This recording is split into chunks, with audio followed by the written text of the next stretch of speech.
What's up, everybody? Can you hear me? Can everybody hear me? Hey, what's up, everybody? It's your boy Angel here with at Fire and Ice Combat Sports Podcast. Sorry for the late delay. I was having technical issues since 7 p.m. on this thing with my computer. Apparently, my computer is a dinosaur and it's starting to act up, and it was been acting up since I tried getting on the show, try to get it going. I don't even know if anybody can hear me. I'm hoping not that my sound is good at this time. But a couple things I wanted to say, man. First of all, welcome back to the show. I know we haven't had a show in over a month. I've had fighters on the show, and we've had some last-minute cancellations due to them taking last-minute fights and coming on and getting on the fight cards with the UFC and Bellator and so on and so forth. And it's just been, busy. Plus, I've had a lot of busy stuff going on with some death in the family and some other stuff. But we're back. So I'm hoping that everybody can hear me. I don't know if I'm having some technical issues. My computer was acting up. But again, I want to invite everybody to come and hit the like button, hit the subscribe button. If you get a chance, hit that like button, hit that subscribe button. You can subscribe to all this combat sports podcast here at Fire and Ice Combat Sports Podcast. And you can also become a member on the MiamiSportsMusic.com with the YouTube page where you get all if you're a fan of all sports in general, you can join our page. We got a lot of great content, and we talk about a lot of great shows and so on and so forth. Each and every weekday at 8:30 a.m. on this channel, you can get to talk to, if you're a big Miami Dolphins fan or any Miami sport in general, check out with Stephen D at Stephen DDSKPL at Clock Blockers. It's a great show, each and every morning, and it's an all-around great show. And like I said, I'm trying to play catch-up here. Again, I want to apologize to everybody that's, tried to come on to the show. We're running late. Ruben, I don't know. Can you guys hear me? Big Drip, John Featherland. I appreciate you guys tuning in. Without further ado, I'm going to go ahead and at this time, whoa, what just happened here?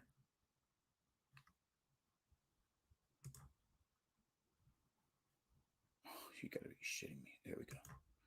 At this time, I want to see again. I'm still having some issues here. At this time, I want to go ahead and bring no other than my co-host. Let's check him out at Mike Bowman. What's up, Mike? Can you hear me? What's up, dog? I can hear you, man. Your sound's a little rough, but I guess it's getting better. All right. Well, hopefully it'll get better here. We got to get the show on the road. We're way late, and that's mostly my fault. Again, I want to apologize. Our first guest is already here, so let's bring him on board. Ladies and gentlemen, we got Ahmet the Turk Kyretli. What is going on, Ahmet? Can you hear me, brother? I can hear you, brother. I'm great. How are you guys? Ahmet. What's up, What's up, Abby? Ahmet? I'm doing great, brother. I just taught a couple of classes. I'm in the car. I'm sorry, guys. I couldn't make it to home, Even I make it to home, I have two It's child, all two good. months are waiting for me home. I don't think they're going to let me to do that. So I think car is better for me right now. Completely Car's probably understand, my better. man. Completely understand. For those of y'all that don't know, Ahmet is one of the best strikers in all of combat sports in the DMV that I've ever seen. Amazing world champion kickboxer, has fought all over the world, including Thailand. Muay Thai specialist. Got into MMA, started dominating mixed martial arts. Has had several fights at Legacy Fighting Alliance over at LFA, and is trying to make his run to get to the UFC. So I know that he's been in contact with those guys over there, and he's trying to get on. So Abi, man, what's going on with you? Let us know, man. What you got? First of all, thank you, brother. And, since I was kid, I'm doing this sport. I'm enjoying every moment. And right now, I just got a fight offer short notice. Actually, 4 days ago, Bellator MMA. I was so excited. I'm already, ready. I'm in shape. My weight is very low, 158. I was looking forward to face one of the good tough guy, and he's also striker, Muay Thai background. I was excited for December 3rd, up New York, Connecticut, I guess that's what say. But unfortunately, today I found out the guy didn't want to fight. So, and I don't know. I talked to Sensei Nima. Hopefully, he's gonna get me a fight as soon as possible. I told him I want to fight one more time after before this year is ending. Then we're gonna again push UFC. That's the goal. Yeah, man, I think it's great. You definitely belong in the UFC. I mean, your striking is by far alone Thank you, brother. it should be getting into you to the UFC, Oh especially at yeah, the high for level you sure. are. You, Um, I've been improving so much my wrestling and jiu-jitsu. For sorry interrupting, brother. I'm training all the great wrestler and jiu-jitsu guy. One of them is Zviad Lavivshvili. He signed up UFC recently, you guys, as you know. He's been helping me. Our team has grown so much. I've been traveling. My grappling, I don't say like I'm the one of the like top wrestler jiu-jitsu guy. But I fought, I spar, I roll with against the tough guys, like top UFC fighter. Even I swear I gave them hard time. I just did some mistake in the fight. I've been improving a lot my grappling. I think I'm completely MMA fighter right now. I don't consider myself as a Muay Thai fighter anymore. it's funny. I've watched a couple of your fights, and I've even refs a couple of them, and I've seen, your game has definitely mostly improved throughout the entire time of mixed martial arts, and you are completely, definitely a well-rounded fighter. At this point, what are you doing to prepare for each fight? Because I know you constantly train. You train all the time. What are you doing to mentally prepare for fights, especially to take last minute fights? And then like you said, so guys kind of back off because they realize your background and stuff. So, uh, do you have? Is that a problem for you all the time, where guys are just kind of like backing away last second, especially if you take a last minute fight? Has the UFC tried to reach out to you concerning that at all? Yeah, of course it's effective. I personally like short notice fight. I like to prepare minimum 4 weeks, but unfortunately, it's a part of the game. Sometimes that happening, and I trying to be stay in shape as much I can to. So I will take opportunity. Even though short notice. Can you hear me, guys? Yeah, we can Sorry, hear I you think good. Yeah, Yep. something I can hear happened. you now. Yeah. So our team got so much better. I got so much better in this game. My you know, I was I love training every moment. In the fight, even training, losing weight, especially the losing weight is one of the toughest uh, part in this game. But I still enjoyed it, and as it is what it is. I'm trying to stay in shape and take every opportunity, every short notice. If I have never turned down fight. I swear, we have never turned down the fight. We never pull out. You know, but some guy does that, and sometimes it's frustrating, but it is what it is. I love to do what I'm doing. I'm not gonna stop until my dream come true. At your last pro fight, over at Rocket Combat Sports, shout out to Chris Rollins and those guys over there. But you ended up winning the title, with ease. You dominated your opponent fairly easy in the stand up. Um, were you at any point concerned where the guy was going to try to take you down, did you just feel comfortable continuing the fight where you were at? Yeah, actually, I didn't think he was going to take me down. I was actually looking forward. Even a couple of times I kicked him, I lost my balance. I was on the ground. I was actually wanting to he jump on me and he trying to ground and pound me so I have some good bottom game sweep get on top. I was going to show the skill, but unfortunately he didn't want to do that. And I was comfortable doing stand up with him because it was a 2 years layoff. After the COVID, I couldn't be able to fight. We couldn't get a fight, and I just want to, like use my face and my legs as much as I can. I miss training. I miss fighting. So it was a great fight. That was a really tough guy. I swear, I didn't expect that guy gonna give me that tough fight. I'm very thankful. It was a great fight. I didn't want to go to the ground, because I was enjoying, like I say, the striking. He was tough guy, and I liked the fight. Michael, you got anything? No, I mean, I was there for that fight. I thought that was a very interesting fight. I mean, the guy, he presented a couple little problems, but I don't think he had enough experience for you at that level in his career. More than anything, he should have been honored to be in there with you. To be honest with you, he had an opportunity to fight you more than anything, so he didn't present any big problems. I mean, you were kind of on cruise control for a while. Then the crowd kind of got into the fight a little bit, and then Ahmed really showcased a lot of like showmanship which really, really took the crowd into a whole nother level during the fight. So I thought it was a great fight, honestly. Yeah, I guess we must have lost Ahmet there for a second. We lost He's somebody, I probably think. yeah. I think we definitely lost him. But again, people, we want to apologize. We are Damn, experiencing my shit some be technical stuck. difficulties. The computer's been acting up. Not but Yeah, yeah, like I said, we just yeah. And been our, experiencing.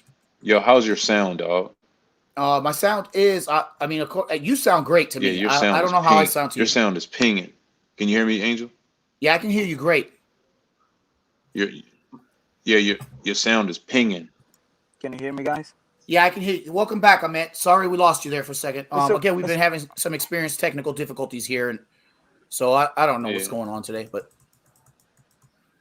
it's okay. I can hear you right now. Yeah, I'm very thankful. Chris yeah. gave me opportunity to fight for the title, and unfortunately, he was having hard time to find an opponent for me. And the whole team, I believe, they worked so hard to get it. And then my opponent, he showed up and he wants to fight with me. I'm so thankful. I was honored for me to also share the cage with him. End of the fight, they a little bit complained about the decision, but again, I swear, when I back to my corner, Sensei Nima, as you guys know, how long he's been in the game, and he's very honest, All right. amazing coach. I asked him every round because in the game, I felt I'm winning the fight, and I went to corner him every single round. I asked him how I did it. He said, "Did a great job, brother. You're winning. Keep going. What you're doing. You're doing significant strike point like striking." So he said, "Do what you're doing. Continue what you're doing." And I didn't feel like I need to go take him down to the ground and risk the fight, and then that's why. But again, they complain a lot. I saw his Instagram. He does that too. I mean, it is what it is. He thinks he won the fight. That's sad. But even his brother was agree to. We clearly won that fight. yeah, I think like I said, you did really well in that fight. I didn't see any issues there. I mean, you maintained it controlled and pretty much just dominated the fight every round and stuff. Are you looking to go to the UFC or Bellator next, or is that what's going on? Has PFL tried to reach out to you or ONE FC? Any of those guys have they tried to reach out to you or Sensei Nima at any time? Actually, my manager mentioned PFL, Bellator, all kinds of other big shows. I respect those shows. I love those shows. But since I moved to USA, I love to fight for UFC. That's my goal, and I really believe still I will get that belt regardless. I just did some mistake that I didn't know MMA. My goal and is the same. I since I my whole life, whatever I wanted, I get it. I work so hard, and nothing I want easy. That's why it take very long time. So many people give up on me when I start this road. I swear to God, including my close friends, my family, they say that stop it. You're not gonna make it. Stop it. Not gonna make it. But I made it. Everything they say you Mm-hmm. cannot make it, I made it. And I don't pick something easy to it's gonna be like one night, it's gonna like a magic happen. I always want something very hard. Like right now my dream is super hard, I know, but I can make it. I have all the ability. I have a great coach, great manager, great teammates, and I love Virginia supporters are amazing. I'm very thankful. I feel like I'm home. And I'm gonna make it. People don't understand. Anything you want good, it takes time. Good things takes time.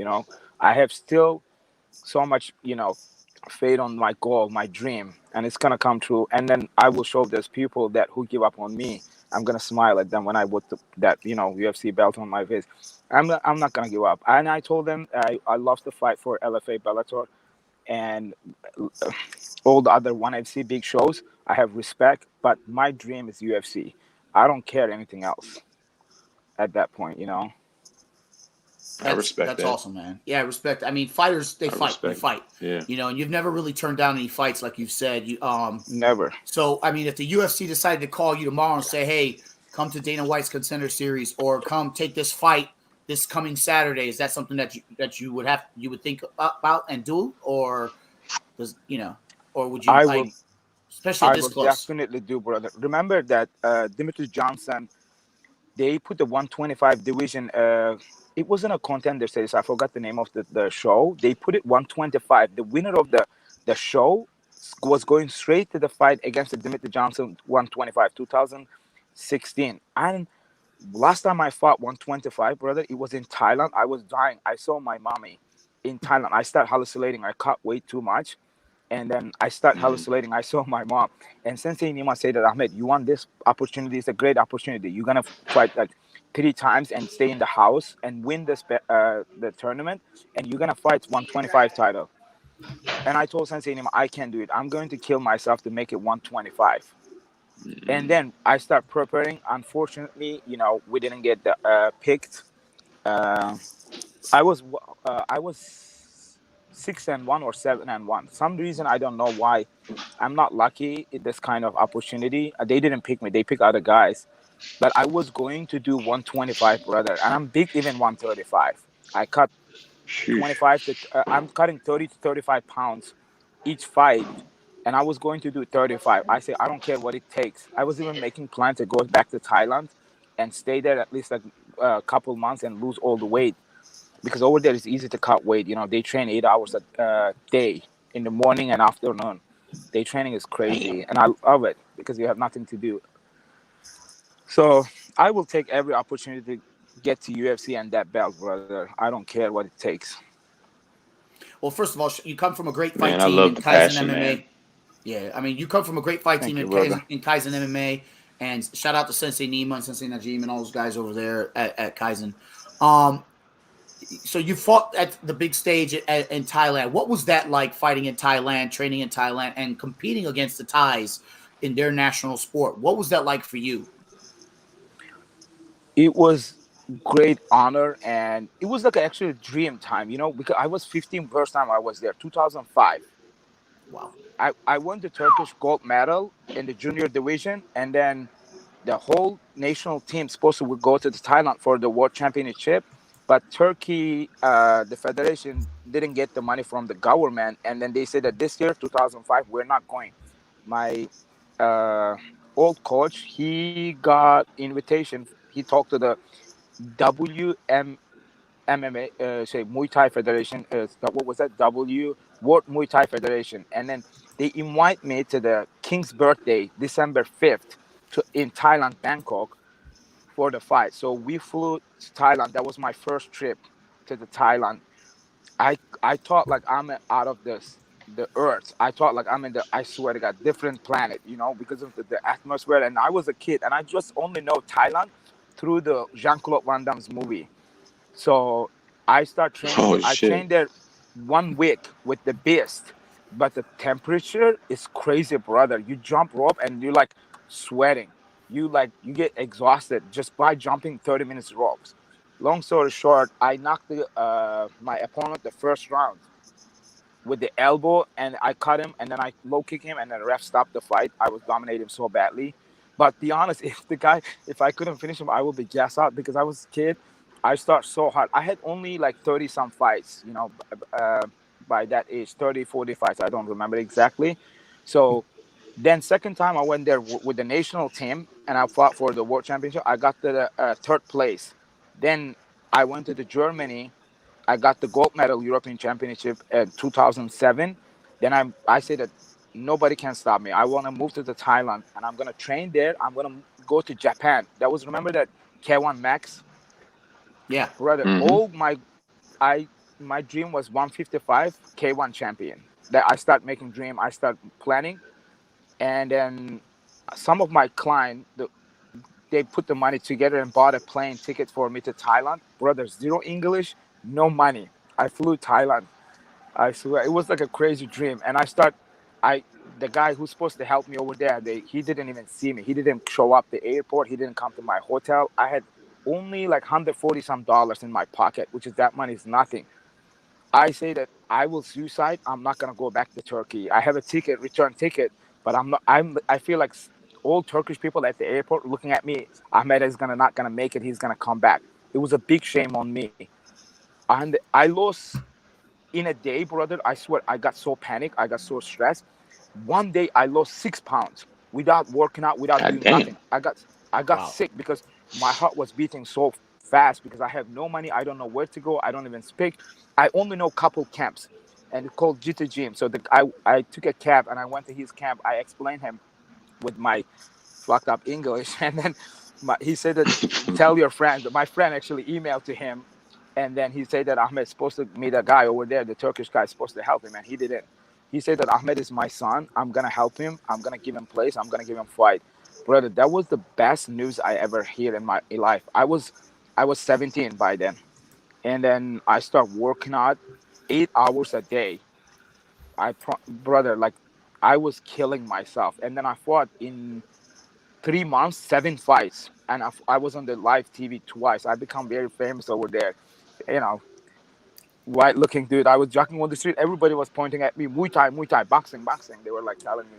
It was amazing. It was like a dream, brother. Then I That's went back awesome. 2010 over there, and then I fought for Lumpini. That was the like best time I ever had in my life. And those guys are Thai people.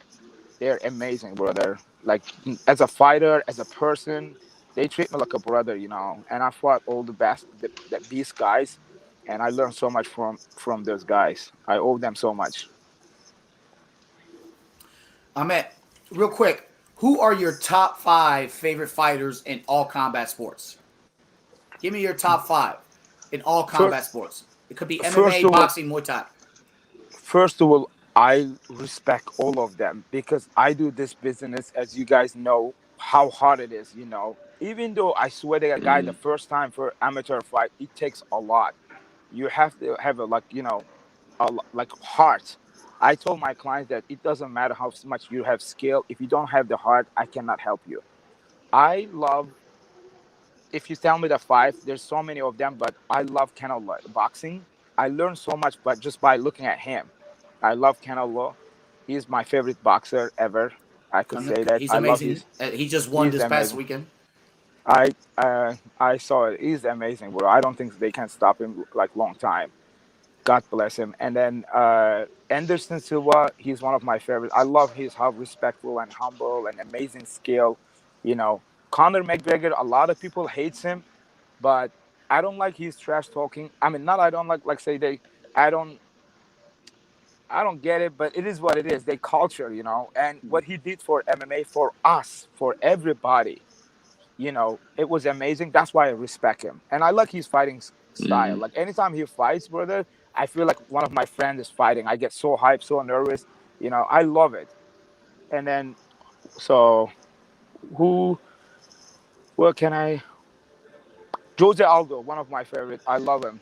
He's again, and I love fighting. I know everybody can be a champion, but also being a great human, great example for the young guys also is matter for me. You know, for example, Nate Diaz's brother. I respect them as a fighter, but I do not like their personality, how they show kids and young generation like we do this drugs, we do this, everything is fine, we can't do that yet. Again, it's a free country, you know, they can do whatever they wanted. But as a fighter, I don't support that kind of idea. End of the day, so Right. many young brothers, sisters looking up them, and they represent MMA, martial arts. So I don't want the people thinks we're crap, we're weird people or we are criminal. You know, whoever give this sport something, you know, like respect, show the world respect, and they carry themselves well, I love them. Good. It's respect, man. Always, brother. Michael, you got anything for Ahmet?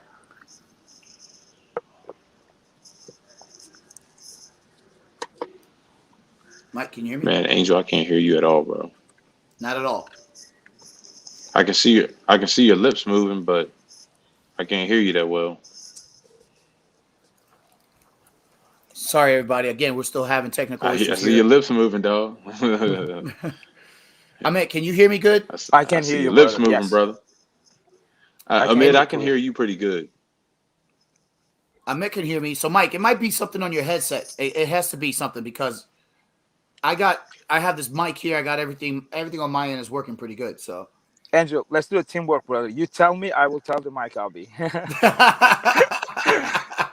Yeah, you for be our sure. translator. You Yeah, be you our be our translator. translator. With broken I, English, hey, huh? right? Hey, Abi. So to let Mm-hmm. everybody know, man. Man, Let yeah, actually, everybody your know where you're English is yeah. from.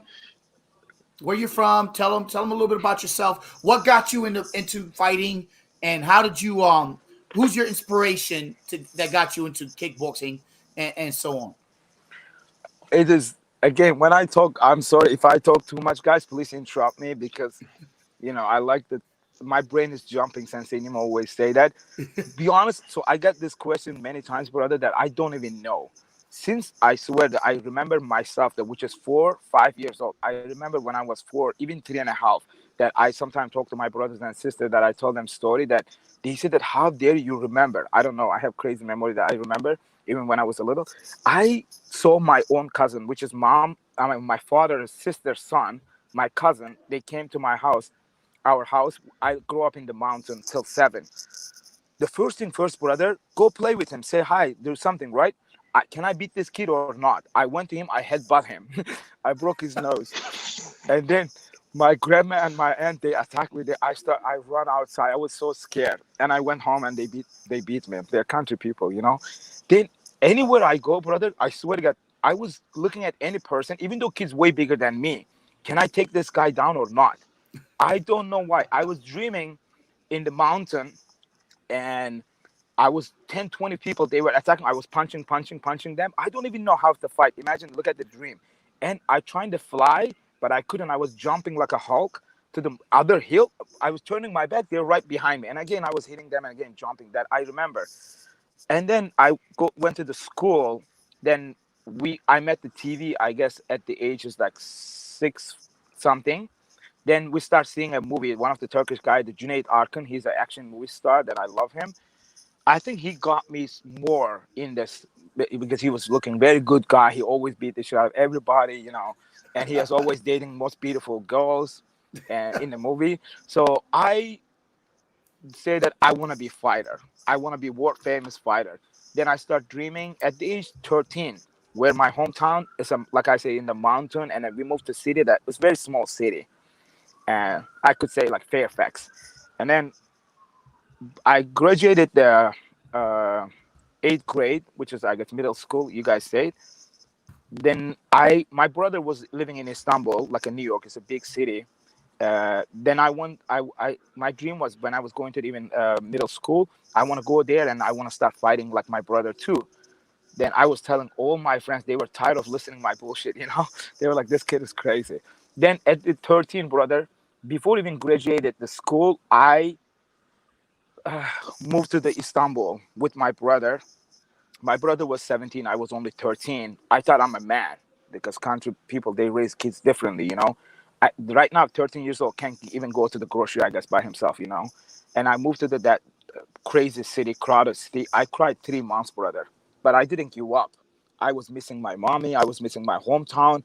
I thought and I was working at the textile factory that we were making fabric for the ladies, brother. 12 hours a day, and that money, I swear to God, believe or not, wasn't paying my bills. I was eating terrible food because I didn't have any money. I was walking 3 miles to go to the gym, 3 miles come back, working after 12 hours. I was working 12 hours. I was get out the work 7 a.m. starting, 7 p.m. done. Most of the 7:30. The training was starting 8:30 p.m. till 10 o'clock. After that, we're taking shower, walk back to the home, 3 hours, me and my brother. I was carrying his stuff and my stuff. The bag was almost bigger than myself because we didn't have money to take the metro and bus. Some nights, I swear to God, I just want to sit and cry because uphill, going back home, it was terrible. And I was only 13, 14, 15, 16. I stopped 18, that work. I knew it, this sport is going to save my life. I hold on it.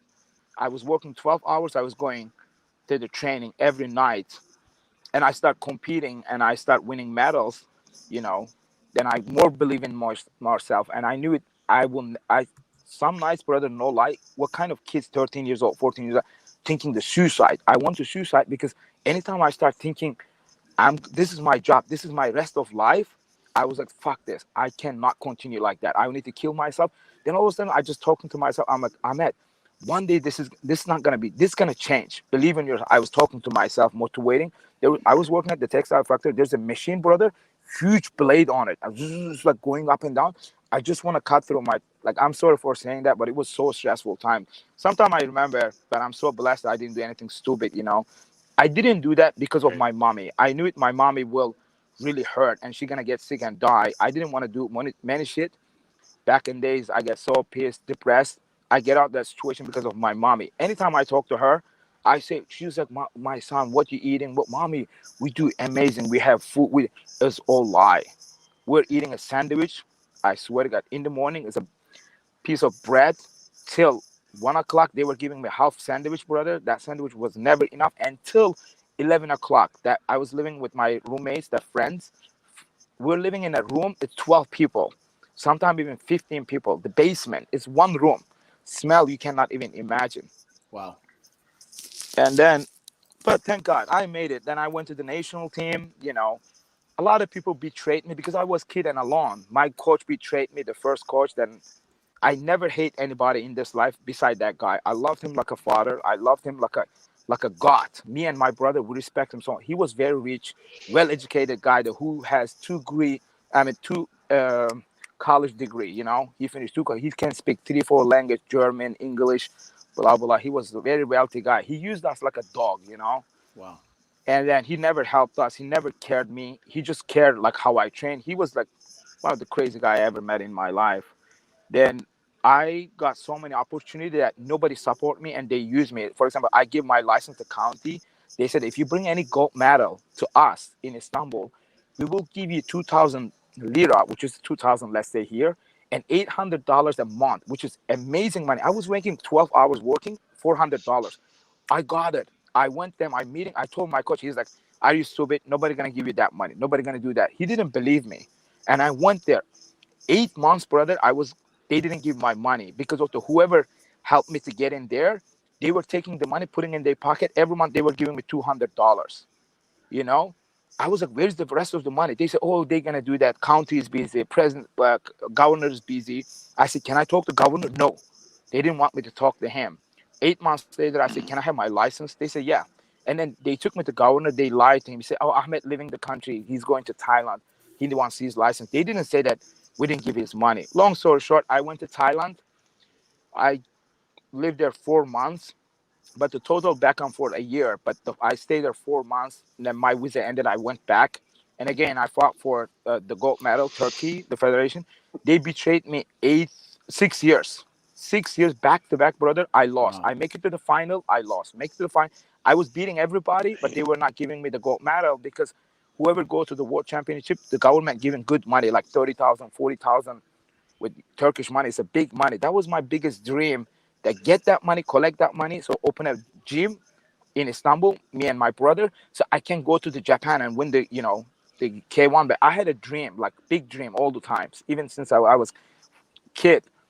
And then 6 years, 2011, eventually I got the gold medal, but they couldn't stop me. The federation couldn't stop me.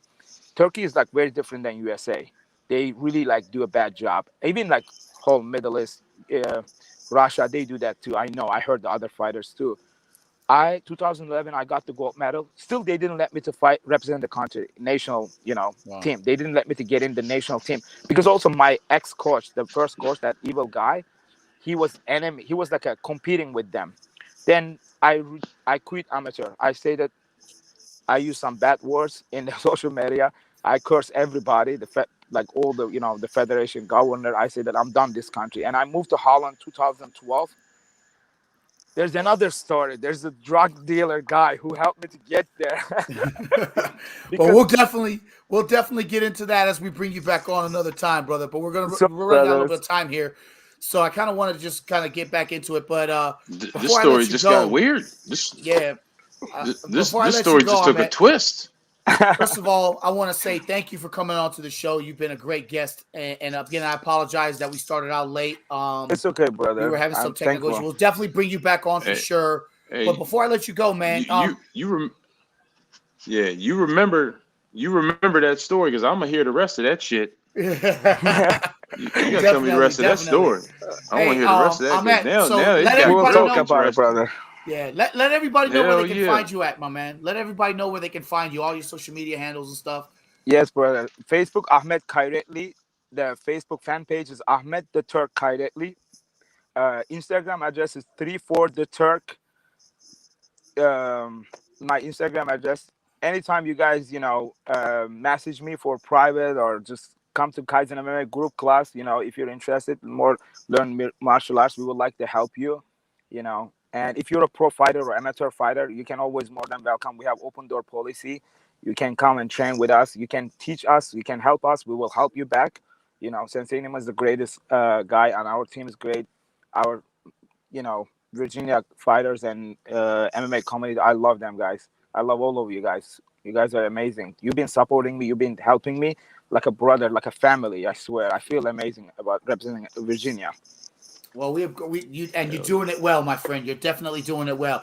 I mean, before you go, I'm going to bring on our next guest. I'm going to bring on our next guest here in a second. I know Zico is waiting in the back, but my brother. But first of all, I want to kind of give a quick shout out. First of all, I want to give a big shout out to United States Marine Corps, man. Big happy birthday shout out to them. Your guy during your sound. Happy birthday.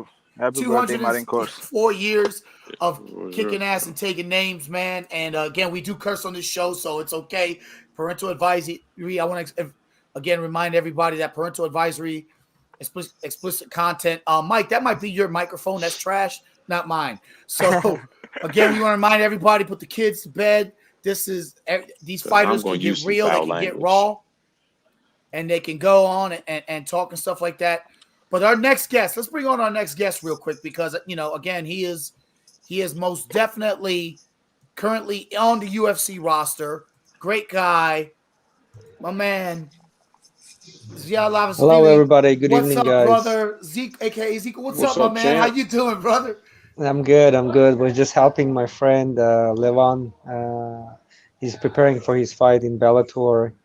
So we had some training here. I was helping him to train and just was listening the Ahmet's story, and I know he has a lot of more and very amazing and hard stories. I know he's been going through so many things. I'm so proud of him where he's at. Thank you, my brother. I really remember when I came to United States and to the Kaizen, when I saw Ahmed and stuff, I was always like looking at him. I'm still looking at him so much because he's like so much talent, so much experience. I mean, I was looking, I wish I was like Ahmed. I wish I had like striking like Ahmed. I was like dreaming about it. Hey, when I come to Kaizen to train with you guys, and it's a great thing, and now I'm helping coach over there a little bit.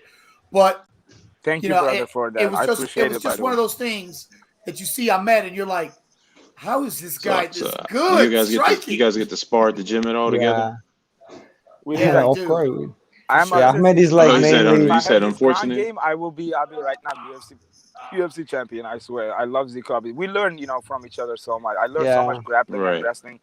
When Ahmed is giving me so much like kind of confidence in striking, because I know that if I can survive Ahmed, there is no way anybody can like give me the hard time in a stand up as Ahmed is giving me. Right. So thank you, brother. He's like helping me. No, I'm just saying like how really I'm thinking, and I'm really grateful that I have you in my life and in our team.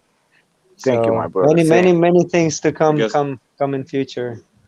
So Zico, you're in the UFC, my man. You're in the UFC. I guess I gotta take a trip down there and watch y'all beat the shit out of each other for free, I guess. Anytime, brother. Hey, you can do that. Zico's also very talented, man. Strong grappler, I'm gonna great watch. striking. He's coming along as well. Zico, you're in the UFC. You took a last second fight. That was a tough fight, but you looked like you were doing really, really well and dominating a couple of the rounds. How do you feel, man, now that you fought in the UFC? And what's next for you? Do you got another fight lined up for the UFC? What's going on? So of course the fighting in the UFC was like ultimate dream, and it's a long time dream. And I had a couple opportunities before this fight, but unfortunately it didn't happen for some reasons. Initially it was the visa issues, then I was injured, and of course the experience is little bit different emotional wise, because it's like you achieved something you were pursuing for a long time, but to be honestly it's the same cage, same ring, same opponent, same fights, and nothing new for me. Everything was same as before, so just different day in the office, nothing different. Regarding the fight, I I know that I could beat the guy. I don't want to take anything from him. He was better at that night. He did great.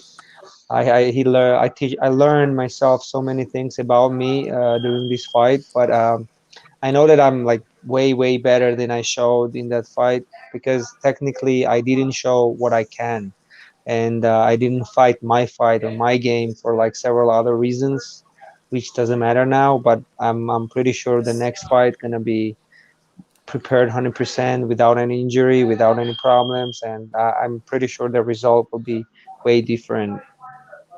So time will show. So what's Absolutely. next? So what's next for you? Is there somebody you want to fight in the UFC, man? Or are you looking to call anybody out for your next fight, or do you, or Um, you just uh, wait to see what your management and the UFC fight team do? Honestly, I mean, in right now, I don't think I'm in position to choose who I fight. Whoever they put in front of me, I'm gonna fight. I never choose the fighters. It's not my job. It's my managers and my coach's job. Whatever they tell me, I always follow them, especially my coach. Whatever he says, I just follow it without even asking, because he's the one who decides everything, and I trust him blindly for many reasons. And regarding like calling out, I mean, if you're dreaming and if I can dream, I would love to fight like anybody from top 10, except my brother Mirab, of course. And I mean, I would love to share the cage with Jose Aldo, for example, or Frankie Edgar, or I mean, uh, there are so many other like talented fighters there, ex-champions. I would love to share with them with pleasure. Of course, if I'm dreaming, let me dream. So, but I know that I'm not in that stage right now That's to right. Yeah. call any of them, but You time will will get there, come, brother. hopefully. I Yeah. believe in you. Yeah. So right now, whoever they put front of me, I'm just gonna fight whoever it will be. And eventually I wanna do a rematch with Martinez for sure.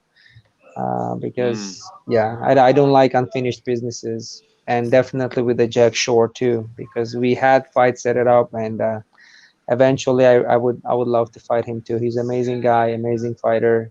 Stylistically, I think we're same, and that would be a good experience. I would love to share the cage with him too in the future. So let's see. Time will show. so you're in no major rush to get back in the cage anytime soon. You just you want to make it through this year and then wait till next year, or would you get back in there next month? Right now, I'll have to heal up. Unfortunately, I had some injuries before the fight too, and I don't wanna. I want to focus on my body right now, heal it up fully, and then prepare well. So most likely next 3 4 months I will not be fighting because Right. because of my injuries. But after I heal up fully and I'll be ready. Of course, I want to fight as soon as possible. Yes, sir. So what inspired you to get to be where you're at today? So what made you want to kind of get into fighting and made you go like and let people know where you from originally, like what's going on with like. Uh, I'm from Georgia, country Georgia, which is Eastern Europe, close to Turkey, and like Is that why you and Ahmed have this friendly rivalry going back and forth? yeah, of course, we always make a Hmm. jokes about our ancient Ancestors. rivalry, because our countries always fought each other, and yeah, it's a big because my ancestors' lands right now is occupied by him. So That's not true. We will come every back and take Sunday, I'm over like, that all of that. Didn't want to stir the pot.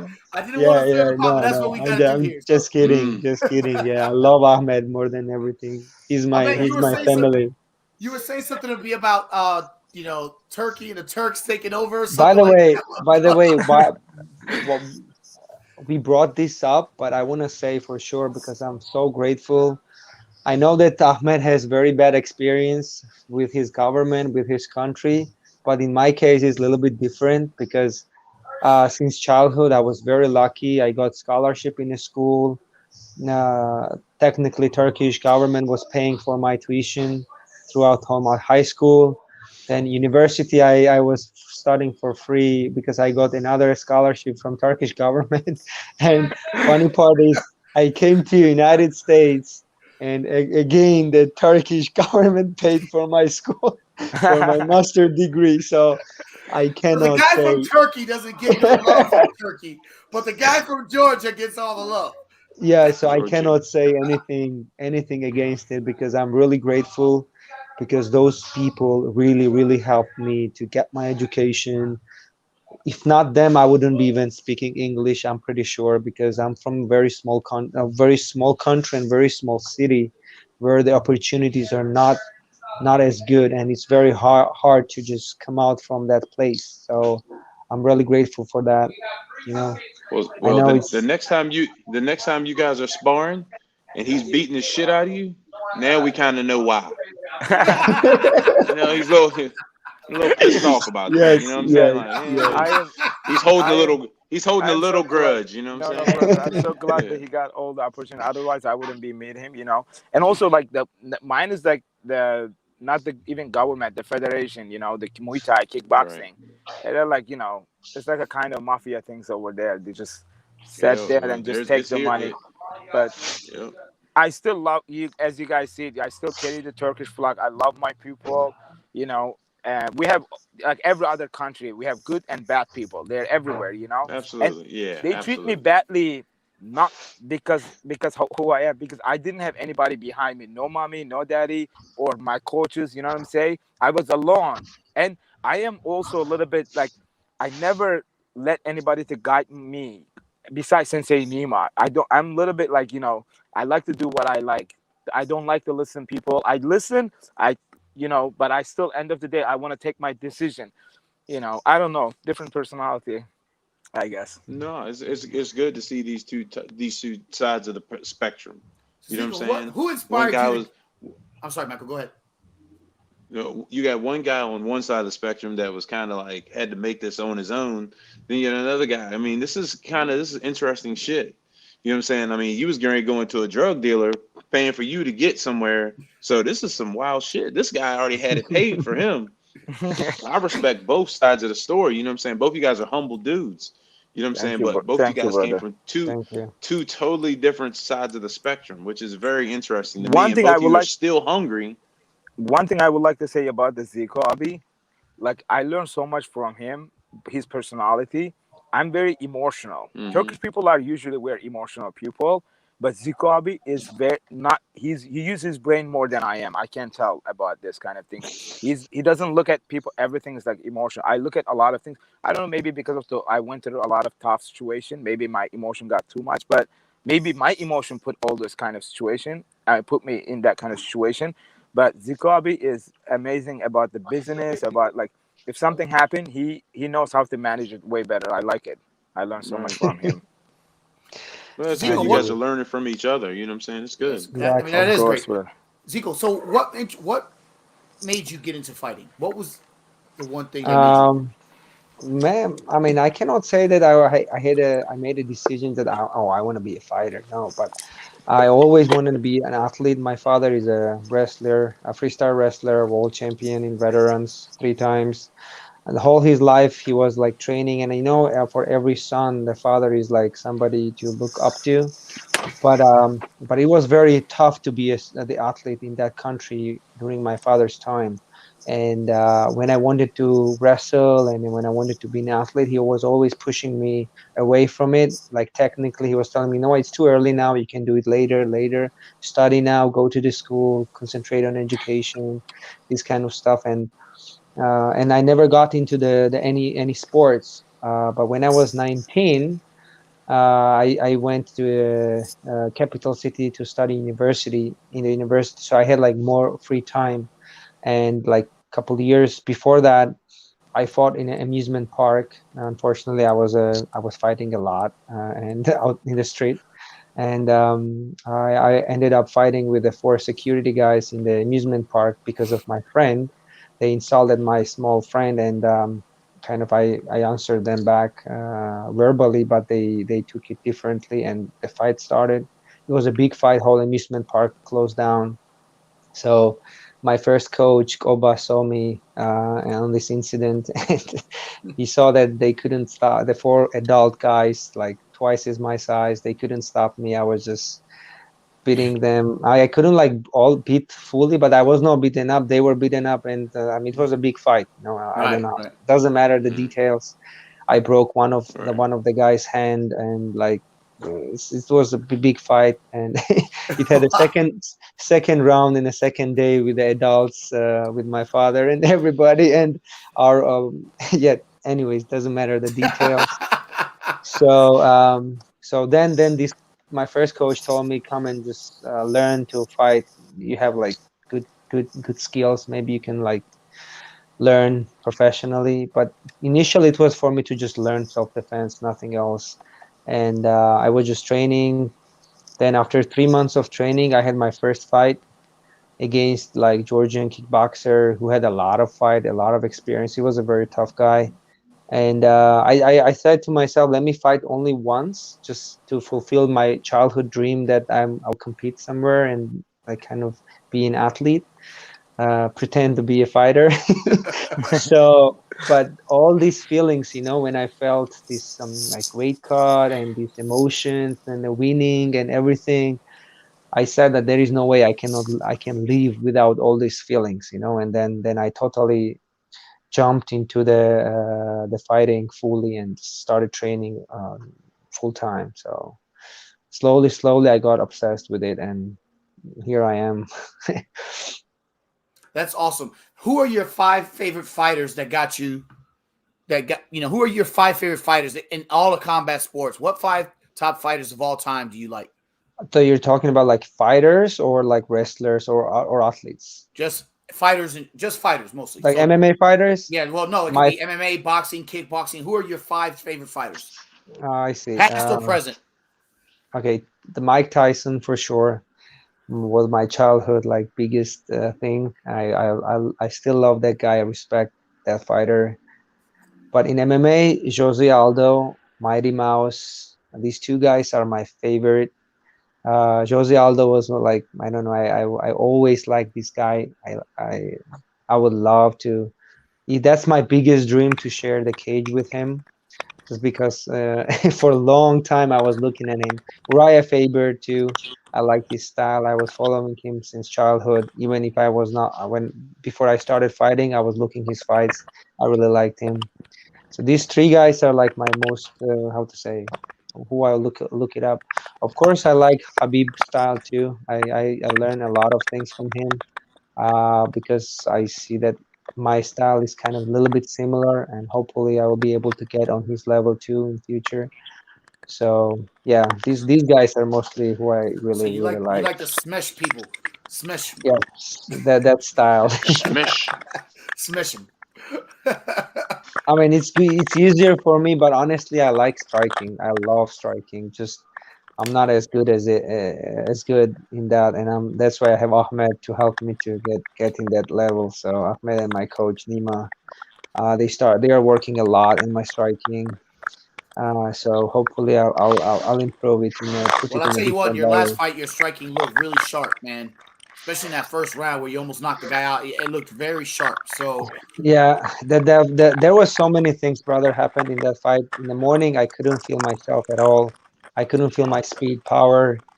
I felt I knew in the locker room when I was warming up that I would have hard time, because physically I was so weak. I didn't feel myself at all, because when I don't sleep, if I have bad sleep or not enough sleep, next day I have like zero energy, no power, nothing. right. So I cut 19 pounds in 3 days, and plus I didn't Mm, sleep. Technically didn't sleep for 2 nights in the last 3 days, because when they told me on October 20 evening time that we had the fight offer, I right away accepted. And the same night at 3 a.m. I had to go to airport, and then we had like transfer flight from Chicago. So technically whole night I couldn't sleep. And when we arrived to Vegas, whole day till 8 p.m. I was doing the medicals, this MRI, MRA, blood work, eye work, I mean everything. So then I came to the hotel, I trained a little bit, and that night I slept well, but next morning we started like weight cut. So I couldn't sleep all night at all. Usually when I cut weight, I don't sleep at all. And the fight day, um, I had to wake up at 6:30 because fight was starting at 10 a.m. So Wow. technically, I didn't have the enough sleep that night either. So next day, I was like not recovered. I mean, I was hydrated well, but I was so sleepy. I didn't feel my power at all. That's why I couldn't wrestle. When I exchanged this wrestling first round, I was already so exhausted, so tired, which usually never happens to me because I have good cardio when I'm in shape. So I made a bad decision that I shouldn't wrestle at all because I knew that if I wrestled, my gas tank would be fully empty, so I wouldn't be able to finish the fight. And I was hoping that I could knock him out. So I was trying to like kind of preserve energy and like searching for that. But that was a mistake. That was my mistake I made. But it is what it is, and I know the next fight's gonna be way different, and I'll show you actually what I can do in the cage. Well, we definitely look forward to it. Thank you, Well, buddy. listen, I won't keep you guys anymore. I want to thank you guys for coming on to the show. Again, I apologize for the last minute.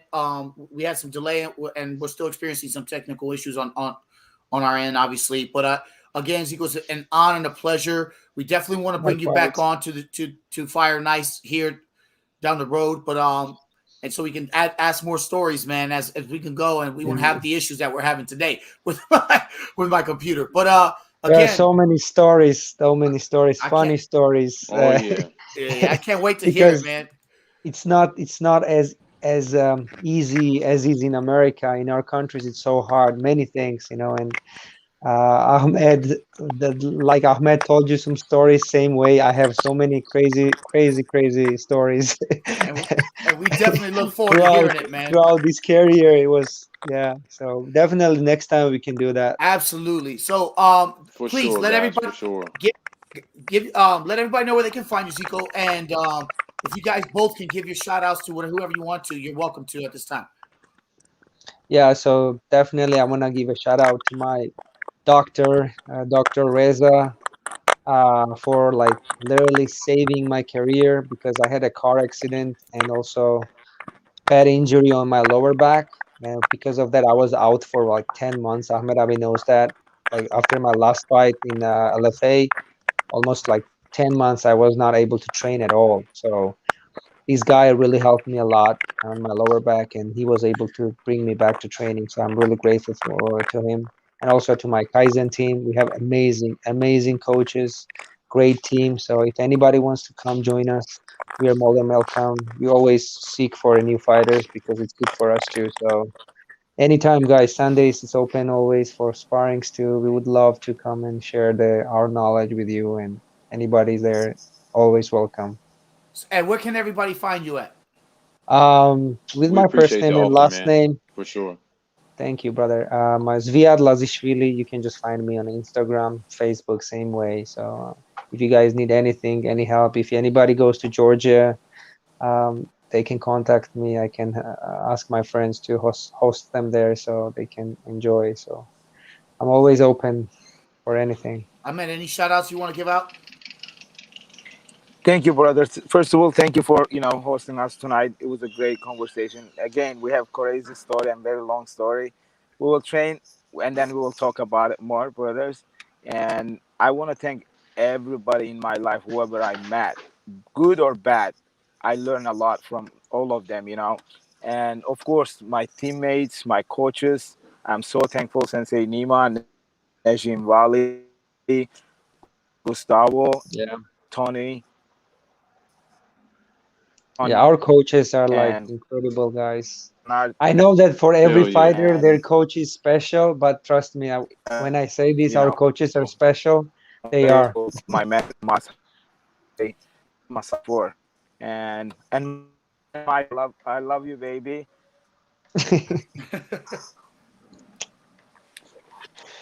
And if you Absolutely. guys would like to, Stay safe. anytime you Hopefully, guys, see you soon, brothers. anytime you guys get an opportunity, I wear an extra large shirt. I'll take one from your country and then one from Georgia as well. No problem. All right. First I'm of all, he big doesn't around the wear an shoulders. extra I'm kind of large big. shirt. He does not. I wear an extra large shirt. That guy is probably a 3X. Hey man, I like my shit tight. That'd be I like a like my shit medium on tight. him.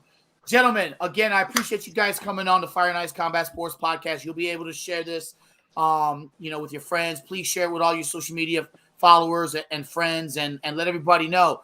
And we definitely bring you guys back on. Shout out to Kaizen MMA in Fairfax and Falls Church, one of the best mixed martial arts schools in Virginia.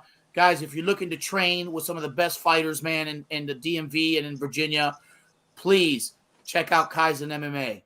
They got some great coaches over there. You got Ahmet, and you got Zico, and just Sensei Nima and Najim and everybody there. Shout out to all those guys, man. And again, blessings and have a good night. Thank you, guys. See you guys next time. Bye. Y'all be safe. All right, man. I just went back and watched this fight, dude. Hey, man, that might have been that. You might need to go back and watch that fight again, bro. Yeah. I mean, that fight was way closer than what they had, bro. Yeah. Well, and we could definitely get into all that closer here. But listen, we're still running behind, so let's go ahead and invite our next guest. He's been waiting for a little bit, and we know this guest personally. He's a great guy, and he's getting ready to fight this weekend. He's got a big fight this weekend at Mad Max. in Miami. He's in the 305. Mad Maxwell. Mad Maxwell. Brian Maxwell. Ladies and going gentlemen. to Miami? I'm already in Miami. What's up, Brian, man? What's going on, brother? Oh, he already in Miami, dog. Yes, sir. Can you hear me? I can hear you, but you're going to have to back up a little bit because you're all up on the mic. Oh, my bad. Yeah, I'm in the 305 now. Man, we're going to need you to turn the light on, Brian, because it's a little dark where you're at, buddy. Hold on, I got you. I'm just saying. I'm just saying, it got a little dark. It just did. It got a little dark. I don't know what's going on. Hey, man, you can't be treating us dark skinned brothers like that. Well, first of all, you're lighter. You're about as light skinned as I am. Hey, that's because I got this light on. I got this extra light on. I got this Walmart special on me. Look at him. There's the only reason I look like he is light skinned. He is light skinned like you, Mike. No, I'm not light skinned. I'm team dark skinned, sir. Are you team dark skinned? Yes, team sir. Dark skin. You know what they say? The best thing is team Q Sweat, baby. Shit. Yeah. She talking. More like he already out. Shit, I got a cramp. Hey, man, Brian, thanks for coming on, brother. I know you've been busy, especially this fight coming up. You got a big fight on this Friday at the over there in Miami with BKFC. What's going through your mind? We know you've been training your butt off. Are you excited? What's going on through your mind prior for fight week? And did you have to cut any weight? What's going on, brother? Tell everybody. Man, didn't have to cut any weight. Lord Jesus. Like when I'm already basically on my second opponent already, and I'm supposed to be fighting at 185, and I've been on at 185 since Monday, and well since before that. But I got a new opponent, and the new opponent's like, we won't go past 180 to fight you. And I'm like, oh my God, so I got to cut that much more weight. But like I tell him, I'm the king of cutting weight, and I never miss weight, so fuck it, we'll take it. Because I've been through a long fight camp. I've kind of gone ghost on a lot of people during this fight camp, and I've basically been in a cave this fight camp for real. Like I ain't been like outright talking about. I've been in the lab, like literally. I've been in the lab, just deep into the lab with my striking coach Randy Witcher and all the guys that I normally train with on a daily. And shoot, man, I really haven't done nothing outside of that, but really work and grind, and it's definitely going to show this weekend. That's for damn sure. Absolutely exciting, man. I mean, you always go in and you go for the fight. You always let them hands go. So what are you gonna do for this fight? Like, what do you expect out of your opponent, man, coming into this fight? I mean, it's my opponent's bare knuckle debut, so I'm expecting him to come out guns a-blazing.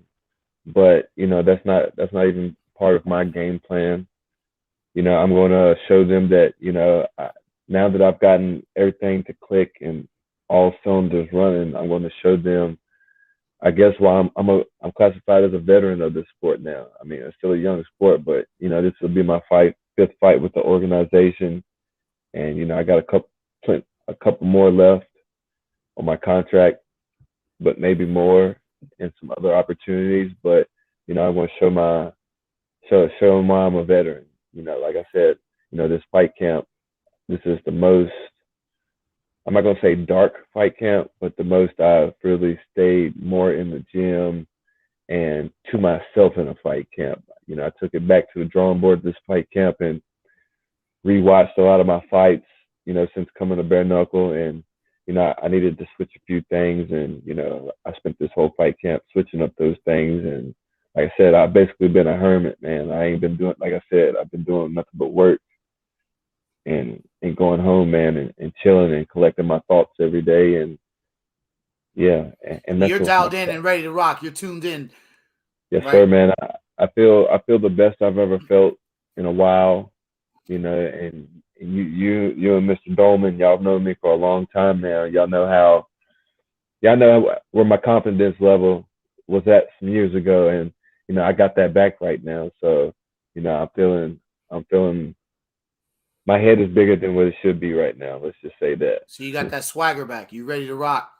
Yes, sir. Most definitely. And I got my boy Chad Ochocinco Johnson coming to be in my corner tomorrow, as well as one of my guys from my sponsor, Fusion CBD products. They're gonna be with me, and the homie Raz B from B2K. He might be with me tomorrow. Friday night too. So yeah.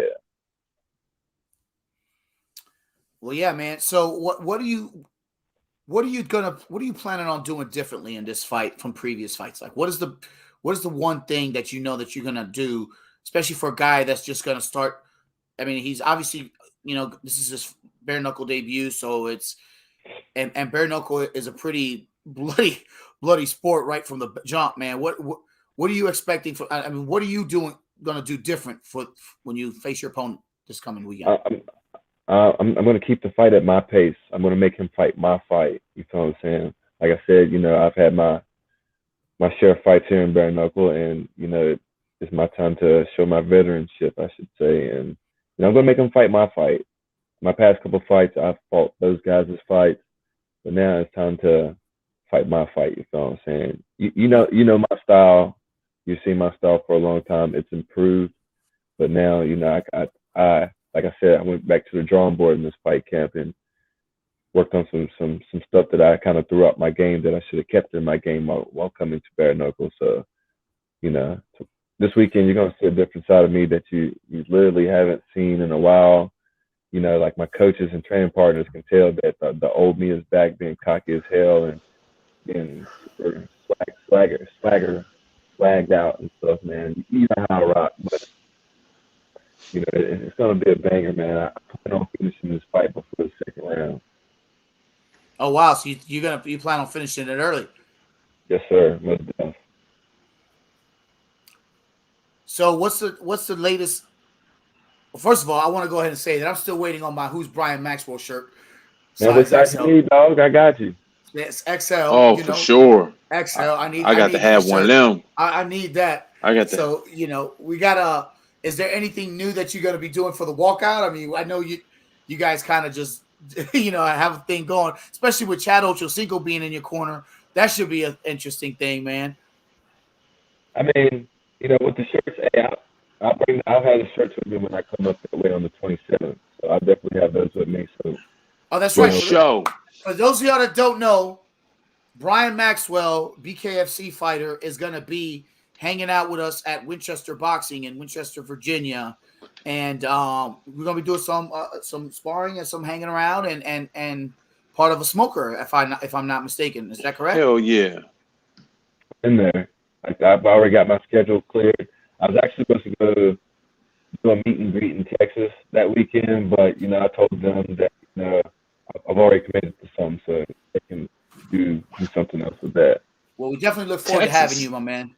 We definitely look forward to having you. So what's going on in the everyday life of Brian Maxwell, man? What do you got going on, man? And after, is there an after party? Like, what do you got going on in your daily life, man? Tell the folks.